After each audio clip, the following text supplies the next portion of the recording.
તો હલો મિત્રો, જય માતાજી, નમસ્કાર, સ્વાગત છે તમારું અમારા આજના નવા વિડીયોમાં. બરાબર, તો આજે તમારી માટે એક નવો જ વિડીયો લઈને આવી ગયા છીએ. આજે તારીખ 13/5/2026 બુધવાર.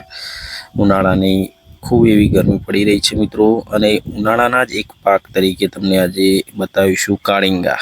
અને કાળિંગડા પણ કહે છે. અલગ અલગ વિસ્તારમાં આના અલગ અલગ નામ હોય છે મિત્રો. બીજા લોકો અને અલગ નામથી પણ ઓળખતા હોય છે. બરાબર, તો એક શાકભાજીનો પાક છે. આનો ઉપયોગ તમે સબ્જી બનાવવામાં શાકભાજી તરીકે ઉપયોગ કરી શકો છો. એક તરબૂચ જેવો જ એક કાળિંગડાનો વેલો હોય છે. બરાબર, તો આ કાળિંગડાનો વેલો તમે જોઈ શકો છો. આ એની ડૂંક છે. એની તો જે ડૂંક હોય એ છેક જો આના આવી રીતે બટકીએ નહીં, આના આવી રીતે તોડી દેવી પડે તો એ લાંબો આગળના આગળ વધી જાય. બરાબર, એનો ફાલ ઓછો આવે તો એને આપણે આવી રીતે તોડી નાખીએ તો એની સાઈડમાં નવી ડાળીઓ ફૂટે અને દરેક ડાળી ઉપર અલગ અલગ ફૂલ આવે. બરાબર, અને એ ફૂલ પાછા એમાં નવા ફળ બેસે. તો આપણે આ રીતે એની જે ટોચ હોય એને તોડી નાખીએ તો વધારે વિકાસ થાય એનો. બરાબર, તો આ જ કાળિંગડાનો ઉપયોગ તમે શાકભાજીમાં કરતા હશો. તમે પણ જોયું હશે, અલગ અલગ એરિયામાં આનો શાકભાજી તરીકે પણ ઉપયોગ થાય છે. અલગ અલગ આની વેરાયટી આવે છે. જો આ ફ્રૂટ તમે જુઓ, એનું હજુ તો એકદમ 1-2 દિવસનું જ થયું છે, પણ આનો વિકાસ બહુ ઝડપથી થતો હોય છે. 3-4 દિવસમાં તો આ લગભગ મોટું થઈ જતું હોય છે. તો તમારે ઝડપથી એને તોડી લેવું પડે ને એનો ઉપયોગ કરી લેવો પડે, નહીંતર 2-4 દિવસમાં તો એ બહુ મોટું થઈ જાય અને થોડું પાકી જાય એવું થઈ જાય, અંદર બીજ થઈ જાય. બરાબર, તો જુઓ તમે એનો કલર જુઓ, એનું શાઇનિંગ જુઓ. આમ તો તરબૂચ જેવું જ લાગે, પણ એકદમ અંદરથી સફેદ નીકળે છે. અને એકદમ કૂણું તમે આનો ઉપયોગ શાક કરવામાં કરી શકો છો. જુઓ આગળ તમને બતાવીશું જે વેલો આપણો ખરો એને કેટલા ફ્રૂટ લાગેલા છે.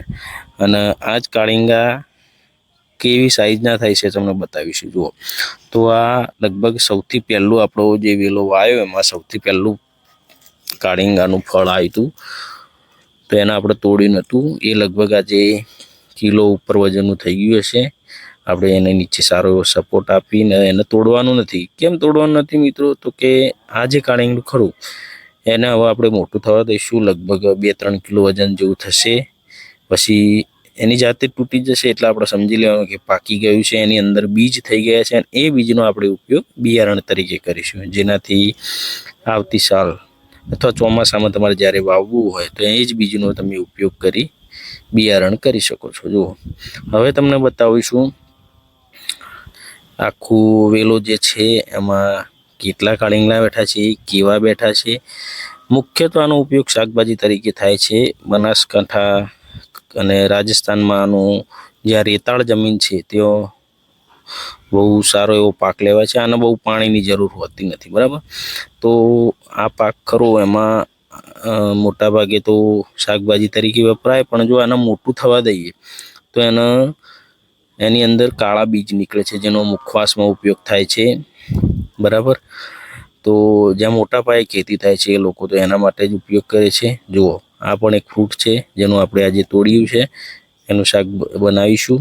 બીજું એક ફ્રૂટ છે જુઓ કાળિંગાનું, તો સારો એવો કલર છે મિત્રો. કોઈ પણ દવા, ખાતર કે પેસ્ટિસાઇડનો ઉપયોગ આપણે એમાં કરતા નથી. સંપૂર્ણ ઓર્ગેનિક છે.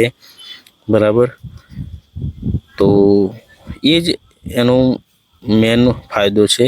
અને આનું તો સેવન કરવાના, આનું શાક ખાવાથી જુઓ તમારી એક પાચન શક્તિ મજબૂત બને છે એવું મેં વાંચ્યું છે. પછી પાચન શક્તિ મજબૂત બને, તમારું બ્લડ પ્રેશર કંટ્રોલમાં રહે છે. પછી તમારી ત્વચા એક સ્કિન છે એકદમ ગ્લો કરે છે એવું પણ મેં વાંચ્યું છે. પછી ઘણા બધા એવા ફાયદા છે આયુર્વેદમાં તો આના. તો અમારી ચેનલને તમે સબસ્ક્રાઈબ કરજો, લાઈક કરજો. જય જવાન જય કિસાન.